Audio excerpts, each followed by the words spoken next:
Hello hi मस्तरंगीज, welcome to another vlog. तो आज हम बात करने वाले हैं 5 ऐसी हॉरर मूवीज का जो दूसरी कंट्रीज में बैन है। तो ये 5 हॉरर मूवीज आज हम डिस्कस करेंगे। ये सिर्फ मतलब it's not all over the world, कुछ कुछ कंट्रीज में ये रिलीज हुआ है। कुछ मूवीज है जो जिस साल बनी थी वो साल नहीं बल्कि 10 साल बाद 20 साल बाद रिलीज हुई है, ऐसे मूवीज है। और एक्चुअली देखा जाए तो लिस्ट बहुत लंबी है ऐसे बैंड मूवीज की, क्योंकि बहुत ही ग्रोस या बहुत ही ज्यादा एक्सप्लॉयटेशन कई कई हॉरर मूवीज दिखा देते हैं जो कि लोग हजम नहीं कर पाते, जिसके वजह से वो बैंड हो जाते हैं। कि मतलब इतना भी क्या ग्रोसनेस, इतना भी क्या, मतलब डर भी लगता है और एक मतलब प्यूकिश फील भी हो जाती है कि यार ये क्या देख रहे हैं। मतलब बहुत ज्यादा ब्लड, बहुत ज्यादा गोरीनेस, कटिंग वटिंग, ये सब भी बहुत ज्यादा हो जाती है। तो इसलिए वो मूवीज बैन की गई है कई देशों में। तो हम वैसे ही आज 5 मूवीज के बारे में डिस्कस करेंगे।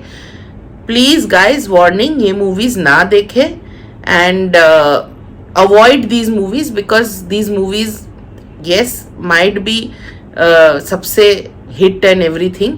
कुछ कुछ है जो आप देख सकते हो, बट कुछ कुछ तो आप अवॉइड ही करो तो बेस्ट है। So going on the safer side, हमने 5 मूवीज पिक की है जो बैंड है कई सारे देशों में। हम रीजन भी बोलेंगे क्यों। तो बस उसी का हम लोग अभी सिलसिला शुरू करते हैं। So let's go to movie number 1। तो पहली मूवी है द एग्जॉर्सिस्ट।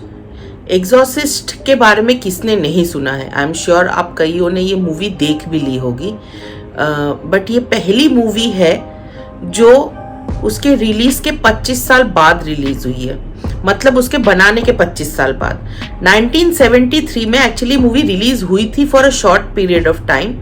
और कई लोग जो ये मूवी देखने गए बेहोश हो गए, कई लोगों की मतलब तबीयत खराब हो गई, और मतलब सिनेमा गोअर्स बहुत ही ज्यादा डर रहे, मेंटली अफेक्ट हो रहे थे वो मूवी देख के। तो इसीलिए कई चर्चेस ने भी पहले इसको बैन किया और अल्टीमेटली मूवी और ट्रेलर दोनों को बैन किया गया था। फिर उसके 25 साल बाद परमिशन मिला इस मूवी को रिलीज करने के लिए।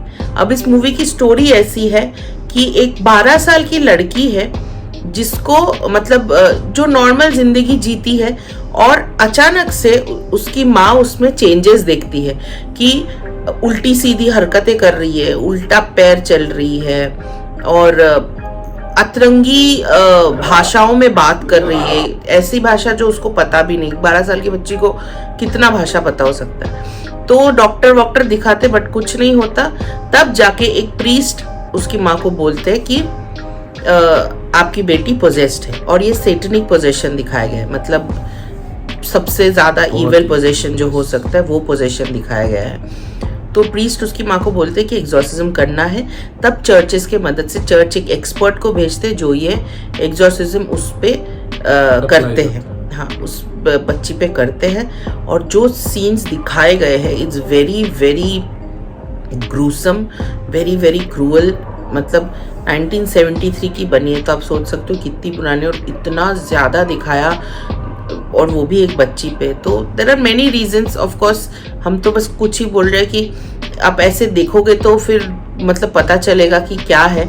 सो अभी तो वो एग्जॉर्सिस्ट बहुत जन ने देख चुके हैं, बट यस यही स्टोरी थी कि वो एग्जॉर्सिज्म परफॉर्म करते हैं और फिर उसका क्या नतीजा होता है। So that was the movie.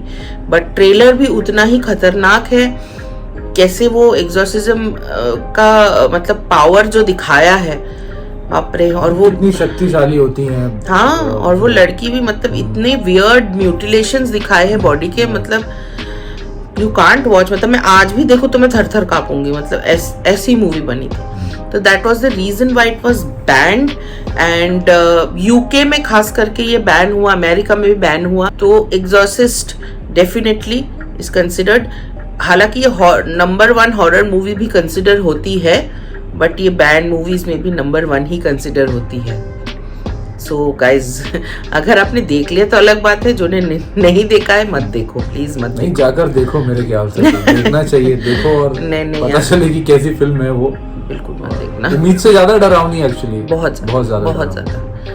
ठीक है, so will go on to movie number 2। सो दूसरी मूवी है the last house on the left. ये मूवी है दो लड़कियों के बारे में, और ये दो लड़कियां बेस्ट फ्रेंड होती हैं जो एक कंसर्ट में जाती हैं जहाँ पे बहुत सारी पार्टी वगैरह होता है। तो वहाँ से जाने के बाद फिर ये लोग डिसाइड करते हैं कि हमें कुछ जस्ट फॉर फन करने के लिए नशा वगैरह का सामान ये लोग ढूंढने के लिए जाते हैं।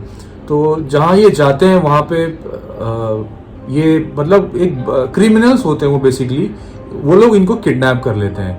सो किडनैप करने के बाद इनके साथ मतलब बहुत बुरा व्यवहार करते हैं, बर्ताव करते हैं, लड़की को टॉर्चर करते हैं और उसको मार भी देते हैं। और जहाँ पे जब उसको मार के जिस जगह पे उसको फेंका था उस तालाब में, उसके पास ही उस लड़की का घर था। सो कुछ टाइम बीतता है, ये लोग कहीं रहने के लिए शरण देखने जाते हैं क्योंकि इनका कोई परमानेंट घर तो था नहीं क्योंकि क्रिमिनल से। सो जब वहाँ जाते हैं तो उस घर जो भी उस घर के अंदर था उन्होंने इनको रहने के लिए जगह दे दी। जब ये लोग वहाँ रहने लगे तो इनको ये नहीं पता था कि ये उसी लड़की का घर है जिसको इन लोगों ने मारा था। वो गैंग में एक लड़का था जिसे वो लड़की बहुत पसंद करती थी, जिसको मार दिया गया था। तो उसने एक लॉकेट गिफ्ट की थी उस लड़के को क्योंकि वो उससे शायद प्यार करती थी या जो भी था। तो वो लड़का लॉकेट पहना हुआ था।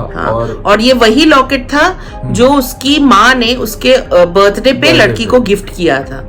तो जब ये लोग रहने लगते हैं वहाँ पे तो उसके माँ को एक दिन वो लॉकेट दिख जाता है। तो उसके माँ और उसके बाप को पता चल जाता है कि मेरी बेटी को इन लोगों ने ही मारा है। तो अभी कैसे वो मिस्ट्री रिवील होती कि कैसे ये लोग पकड़ते हैं उन गुंडों को, is what the whole story is all about. But बहुत ब्रुटैलिटी और बहुत टॉर्चर दिखाया गया है।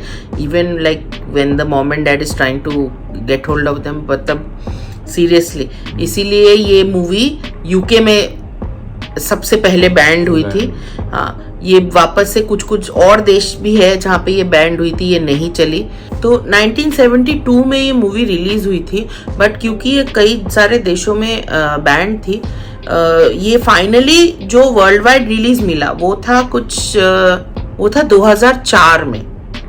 2004 में इसको वर्ल्ड वाइड रिलीज मिली। ये मूवी बैंड हो गई थी क्योंकि उसमें वंस अगेन इतना ब्रुटैलिटी और इतना टॉर्चर दिखाया हुआ है। और इसके कई सारे सीक्वल्स भी हैं, सीक्वल्स रीमेक्स बने हैं। तो चलते हैं स्टोरी नंबर 3 की तरफ। सो movie number 3 is cannibal Holocaust. Cannibal Holocaust एक ऐसी स्टोरी है, बेसिकली डॉक्यूमेंट्री टाइप बनाई गई है ये मूवी। और ये मूवी का स्टोरी बेसिकली ये है कि एक क्रू जाता है अमेज़न रेन फॉरेस्ट में एक फिल्म मेकर्स का क्रू को ढूंढने। जो फिल्म मेकर्स कुछ गए थे उधर डॉक्यूमेंट्री बनाने, वो लोग लौटे नहीं, तो इसीलिए ये फ्रेश क्रू जाते हैं उनको ढूंढने के लिए कि अमेज़न फॉरेस्ट में ये कहाँ चले गए।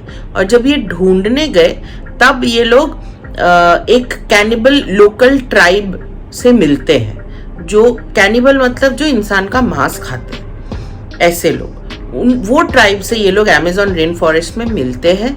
और फिर वहाँ से क्या क्या होता है इज द होल सीरीज। तो ये बेसिकली डॉक्यूमेंट्री के हिसाब से इसको प्रेजेंट किया गया था, जिसके वजह से मतलब आफ्टर इट रिलीज्ड कई सारे मर्डर्स हुए और जो डायरेक्टर था उनको प्रिजन में ले लिया गया, वो ये बोल के कि तुम्हारी मूवी के वजह से सबको आइडियाज मिला है ये सब मर्डर्स करने के लिए। तो तब जाके ये मूवी बैन हो गई और डायरेक्टर को अनाउंस करने बोला गया कि तुम ये बोलो कि ये मूवी पूरा स्क्रिप्टेड है, पूरा ऐसे शॉर्ट है, तो ही ये मूवी चलेगी, वरना ये नहीं आगे रिलीज होगी। क्योंकि उसमें इतना ग्रूसम चीजें, इतना ब्रूटल चीजें, मतलब कैनिबलिज्म आप समझ सकते हो कि वो क्या है, तो इतना ज्यादा दिखाया गया है कि क्लियरली बोल दिया गया कि नहीं होगा। तो बेसिकली ऐसे दिखा है कि वो लोग गए हैं वहां पे, कैनिबल ट्राइब से मिले और वहां पे जो फिल्म मेकर का क्रू जो लॉस्ट हो गए थे उनके कुछ पहले प्री शॉट कैन्स मिले, फिल्म कैन्स। तभी के ज़माने में फिल्म कैन्स, क्योंकि 1980 की मूवी है, तभी के ज़माने में वो फिल्म कैन्स हुआ करते थे, तो वो कुछ फिल्म कैन्स मिले। तो ये लोग वापस आके यही कैन्स को वापस प्ले करके थोड़ा सा ये जोड़ के ये मूवी रिलीज की। So there was a lot of brutality, there was a lot of torture that was shown, hardcore cannibalism, which I don't think is worth watching. It's absolutely an adult supervision film.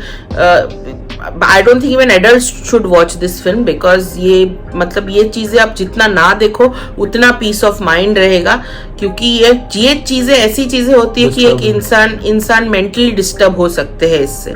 So this was cannibal Holocaust. Please guys don't watch this movie. मैं भी नहीं देखी, ना ही विवेक ने देखा, और ना ही हम रिकमेंड करेंगे किसी को भी देखने के लिए.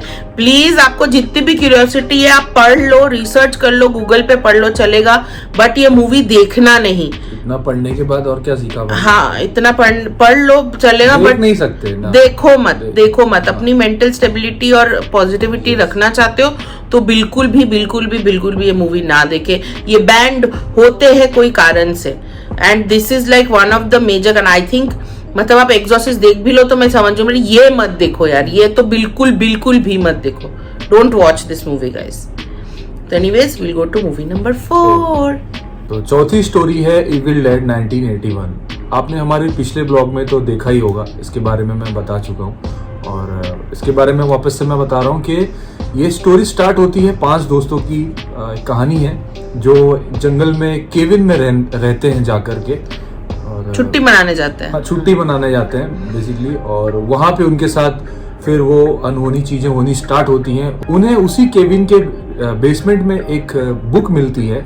उस बुक में वो पूरे तंत्र विद्या, भूतों की चीजें और जो भी पैरानॉर्मल चीजें या जो भी मतलब डरावनी सी किताब थी बेसिकली वो. It was called the book of the dead, और वो इंसान के मांस और ब्लड से बना हुआ बुक था. और उनको ट्रांसमीटर भी मिला था. ट्रांसमिशन को चलाने के बाद उसमें से एक ओल्ड पर्सन, किसी बहुत बूढ़े से इंसान की आवाज होती है. वो स्टोरीज पूरा बताता है कि क्या हुआ था यहाँ पे पहले. ट्रांसमिशन में एक ऐसा मैसेज था कि वो जो बुक है वो बुक लोगों को पोजेस कर सकती है. हाँ, मतलब बुक में ऐसी ताकत थी कि वो स्पिरिट्स को वो ताकत दे सकती है कि वो लोगों को पोजेस करे, लिविंग क्रीचर्स को पोजेस करे. हाँ, तो धीरे धीरे स्टोरी की तरफ बढ़ते हैं. उसके बाद देखते हैं कि उसके जितने भी फ्रेंड्स हैं एक एक करके सारे पोजेस हो रहे हैं सब. तो हीरो किसी तरह समझ जाता है कि इस बुक में गड़बड़ है, कि फिर एंड में वो किसी तरह से करके उस बुक को जला देता है.